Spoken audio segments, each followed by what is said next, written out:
जनाब डॉक्टर अंसर साहब ਨੂੰ गिफ्ट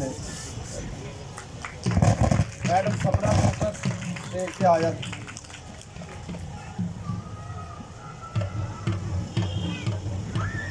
हाजी इरशाद चौधरी स्टेज पे आ जाए।